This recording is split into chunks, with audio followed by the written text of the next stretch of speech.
A lot of creators assume they only need a financial planner when they have millions of dollars invested. But in my experience, the moment you need a financial planner is actually much sooner than that. It's when you're asking yourself, I'm starting to make a lot of money and I don't know what to do with it. It's, do I pay off my house or do I save? How do I start saving for my children's education? Do I set up a retirement plan? What retirement plan do I start setting up? How do I make for sure that my money is invested?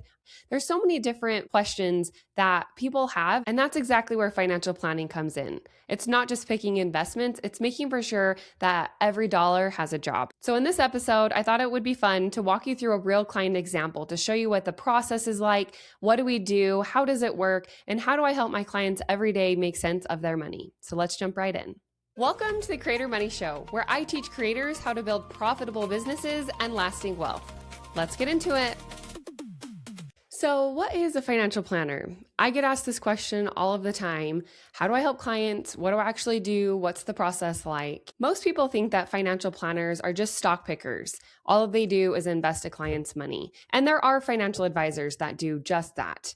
But I am a holistic financial planner. I take your entire life and make for sure that we get it organized and you have a plan in place to make for sure that your hard-earned money is actually doing something for you. I talk to creators all the time who say, I've worked so hard, I've actually earned so much money, and now looking back, I have no idea where any of that money has gone. And that is exactly where a financial planner can help come in to benefit your life. So let's talk about what holistic financial planning even means. A holistic financial planner is someone who looks at your whole entire life. So not only your business and taxes and cash flow, but we also are incorporating a spouse's income. If that's your situation, we're factoring in any children that you might have in the picture as well. Do you start saving for college? Where do you start saving for college? What are you doing for retirement? Do you have a life insurance plan? Is your estate plan taken care of? Right? We're making for sure that all these different financial aspects in your life are taken into consideration and make for sure that there's an intentional plan in place so that when you look back, you can say, that's exactly what my money has done for me instead of questioning and wondering where it all went. Not only do I look at your entire financial picture, but I really act as the quarterback in your financial plan. So for those of you viewing on YouTube, you can take a look at my screen. So what does that mean, the financial quarterback of your life? Well, there are many different money people, money professionals that you need to deal with in order to keep your financial life in order. We're talking about an estate planning attorney, a CPA, a bookkeeper, insurance, a mortgage lender, retirement plan provider. There's many different professionals in your life. And as the financial planner, I act as the quarterback, as the key person to ensure that all of these relationships in your life are organized, that they're communicating with one person, and I'm making for sure that they all understand different aspects of your financial plan and ensure that all of the pieces and all of the professionals in your life are working together for your family's benefit. The benefit that brings is that you have fewer professionals to coordinate with. You, as the client, get to coordinate with the financial planner, that would be me, and I coordinate with the other professionals in your life to ensure that all of us are communicating and working well together to benefit you. So today I wanted to jump into an actual client situation and show you exactly what I did for them. What plan did we put in place? How did I help them? Because I think it really helps you understand what exactly would it be like to work with a financial planner. Now, please keep in mind, I've changed the names and numbers slightly in this case to preserve client confidentiality. Now, my first meeting with any potential client is always a free 30-minute consultation. This is just a meeting for us to get to know each other, to understand if I can actually help you, right? I don't want to engage someone in services if I don't feel like I can genuinely help, but also to make for sure that you like me. Do you like my process? Do you like my philosophies? Do you like the plans that I am going to potentially put in place for you? Do you agree with my outlook on financial planning? All of that is important to make for sure that we both want to work together. Now, typically financial planning engagements are an ongoing long-term commitment. And so it's important to ensure that we like working together because I'm going to be your financial planner, hopefully for many years to come. So meet Jane and Ben. Jane and Ben are in their mid-40s with 4 children, ranging in ages from 2 to 14 years old. At the time Jane and Ben came to me, they owned a YouTube channel and had over 5 million subscribers, and they provide educational content to children. And at the time I met them, they were making $1.7 million revenue in their business. Now, when they came to me, they had a couple things that were top of mind that really instigated the point of them even reaching out to begin with. The first was that they had over $500,000 sitting in cash and accumulating more every day. Jane and Ben have been working hard and making dangerous amounts of money through their YouTube channel, but honestly weren't really sure who to trust as a financial planner to help them. And so instead of doing anything with their money, they built up over $500,000 in cash. I honestly see this all of the time. This is nothing that is uncommon, but the reasons why you might not want to have that much cash sitting there is the cash isn't doing anything for you. It's not working for you. It's not growing and compounding interest and benefiting you in any form or fashion. And so that was one thing that they knew that they wanted to improve on, is really get a plan for that money. Next, they wanted to be sure that they started saving for retirement. As I mentioned earlier, they're in their mid-40s, and they knew that setting up a retirement plan and making for sure they'd be okay for the long term was a really important goal and priority for them. Next, they wanted to make for sure that their kids were taken care of financially, especially because the kids were part of the YouTube channel. They were able to pay their children through payroll, which reduced taxes, but they weren't really sure the best way or best accounts to put that money in to benefit their children long term. Was it a 529? Was it an UTMA? Was it a Roth IRA? Was it just an investment account, right? They had so many different questions about where that money should go, and made for sure it grew and really benefited the kids over a long period of time. And then finally, they knew that they wanted a new home. They knew that they wanted to upgrade, but they weren't sure if they could afford the type of home that they wanted. And so they wanted to consult with me to help them decide what was the right size of home, and if now was the right time to buy, or if they should potentially wait. Jane and Ben's situation here is something I see all of the time. I see creators making really great money, but most of their money didn't really have a job. They knew that they needed to set up retirement and they wanted to save for their children's education, but they weren't really sure how to do that. That is exactly what financial planners do, is ensure that your money has a plan. Every dollar in your life should have a job, and you want to assign every dollar a specific job, whether that's taxes, whether that's paying employees in your business, whether that's making for sure your family has the liquidity that you need for benefiting your children or yourself for the future, right? So after our initial 30-minute meeting, Jane and Ben decided that they wanted to move forward. So once a client decides they want to move forward, you sign a client agreement, and then we kind of move on to what we would call onboarding, right? As part of the onboarding process at Creator Money, we like to take clients through 4 key steps: organize, analyze, decide, and act. Now, each of these phases are going to help us make good decisions and will be part of our ongoing process as we work together over the years to come. So the first thing that we did for Jane and Ben is we got organized. So what does get organized mean? It means a couple different things for a client. First of all, we're going to build what's called a net worth statement.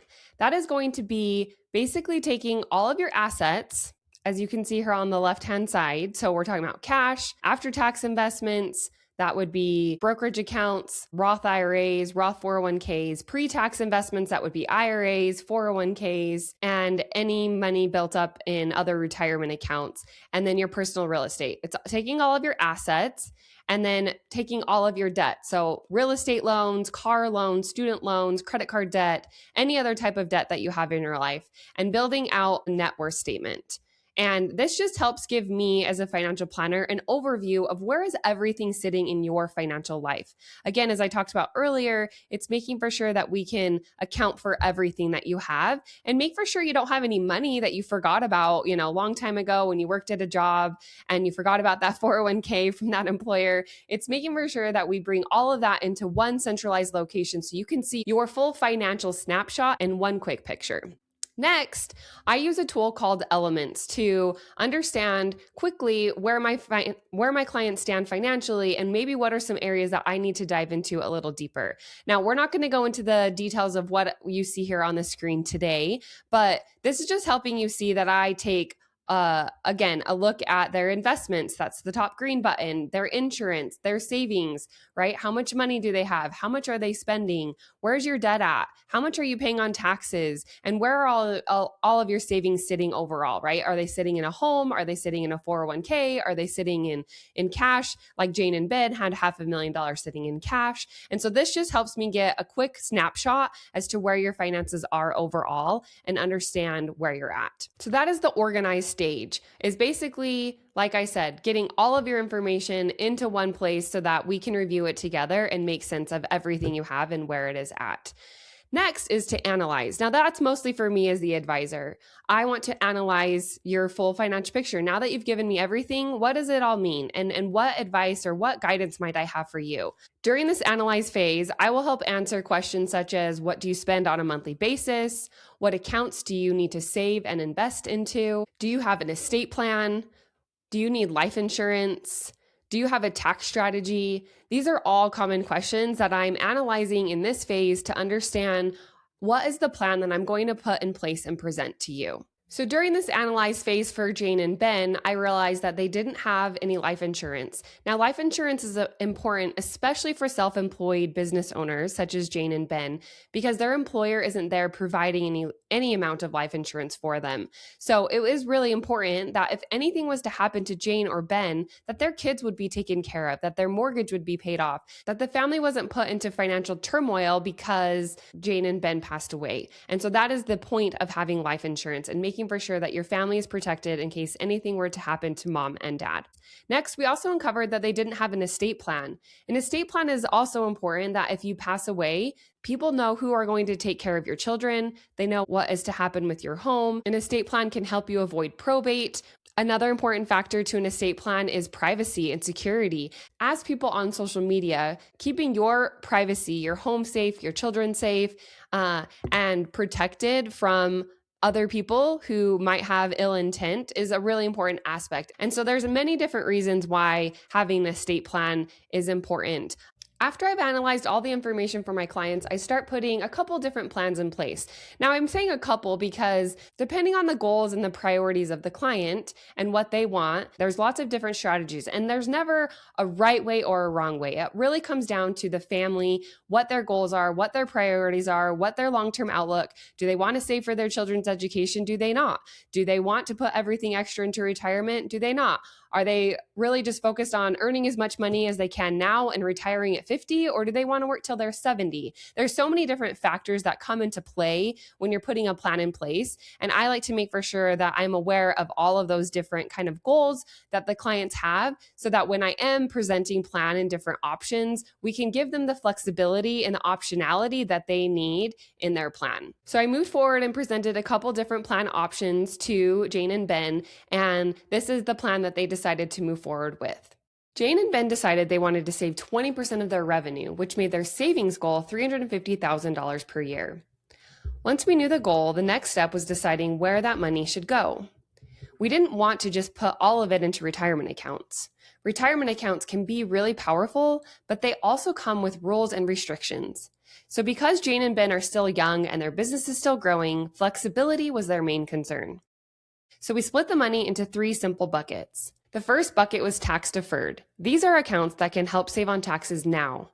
For Jane and Ben, this was a small amount, just $1,000 into an IRA for both Jane and Ben. The second bucket was tax-free. This means the money has already been taxed before it goes into the account, but then the account can grow tax-free for the future. For this bucket, we set up a 401k through their business, and Jane and Ben both saved $60,000 into their Roth 401ks. And because their kids were legitimately working in the business and being paid through payroll, we also saved $6,000 into a Roth IRA for each child, for a total of $24,000 for the kids. The third bucket was taxable. Now this is their flexible money. We invested $180,000 into a joint brokerage account for Jane and Ben, and then $6,000 for each child into an UTMA account for another $24,000 total. The taxable bucket does not give them the same tax benefits as the tax-free bucket, but it gives them the most flexibility because the money is not locked up until retirement age. So instead of Jane and Ben having $350,000 sitting in cash with no clear purpose, every dollar now had a job. And this wasn't just something we did once and moved on from. This was their starting strategy based on where they were at that point in their life, their business, and their goals. And as their income changed, kids got older and the business evolved or their goals shifted, the plan would evolve with them, because that's what financial planning actually does. It turns extra cash into a coordinated strategy, but also gives you a system that you can adjust as life changes. I like to say that financial planning is never done. There's never a financial plan. It's never done and complete because your life is always evolving. It's always changing and things are happening. So I like to do financial planning, a verb, right? It's an action. It's something that you're always doing on a continual basis because life changes on a day-to-day basis. The fourth and final step is to act and to ensure that the plan that we just decided on is actually implemented. So I went ahead and opened up all of the different types of investment accounts that we just talked through. We scheduled appointments with estate planning attorneys and life insurance agents to make for sure that we were moving those pieces forward as well. They also had a question about if they should buy a home, if they could afford it now. And after several discussions, we decided that actually right now isn't the best time to buy a home, that we wanted to give their money a little bit more time to accumulate, a little more liquidity built up so that they could be able to buy a bigger home and it wouldn't be so much of a stress on their day-to-day budget. And sometimes that's the benefit that the advisor brings, is to tell you, well, the timing isn't quite right for this, so let's make for sure that we, set that for a 2-year goal or a 3-year goal. We're able to help work with you to make for sure that your goals happen in the right time frame that works best given the money and what you have going on in your lives. So at the end of the day, really, every client is different. Their goals, their priorities, what they believe in, and how they want to move forward with setting up a plan for their family is going to vary client to client. As you can see from this client situation, I cover so much more than just investing a client's money. It's about looking at the full picture of your life. That's why the relationship between a client and an advisor is an ongoing relationship, because your life is always evolving and changing. And we want to be there in those big financial decisions that you need to make every day to ensure that you are making the right decisions. And just having that second set of eyes and that objective opinion can always provide additional clarity for your family. So if you're a creator and your income has grown and you're starting to ask yourself, what do I do with this money? How do I make for sure it lasts? That's about the time to start engaging a financial planner, because we can help you make those decisions all across the board. Thanks for watching. If you're a creator trying to figure out the money side of your business, make sure you subscribe and let me know in the comments what topic you want me to cover next. Catch you on the next one.